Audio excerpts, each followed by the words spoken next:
F'analiżi li għamlet il-Gazzetta kulħadd jidher biċ-ċar li l-proġetti infrastrutturali li saru riċentement fit-toroq, speċjalment dawk tan-naħa t'isfel ta' Malta, ħallew il-frott.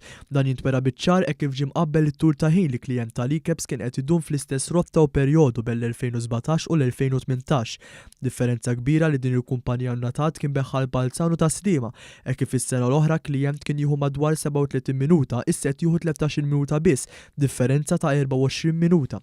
Il-kulħadd tisħaq li din ma kienx eċċezzjoni ta' darba għaliex klijent li f'Novembru ta' din is-sena dam 23 minuta biex wasal minn San Ġiljan għall-ajruport, is-sena l-oħra kien idum 34 minuta. Il-Gazzetta tinnota li proġetti li qed isiru fin-naħa ta' fuq tal-pajjiż fosthom dik tal-Balal għadhom iridu jħallu l-frott tagħhom għaliex kif spjegat mill-kumpanija għadha tinħass ċertu pressjoni f'dawn in-naħat.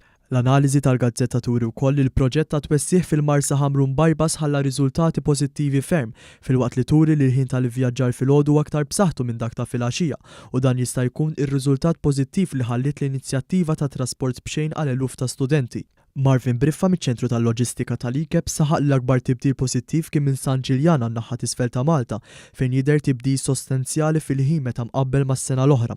Briffa żied ifaħħar l-inizjattiva ta' trasport b'xejn lill-istudenti u saħaq li l-effett ta' din ser jinħass b'mod akbar fis-snin li ġejja.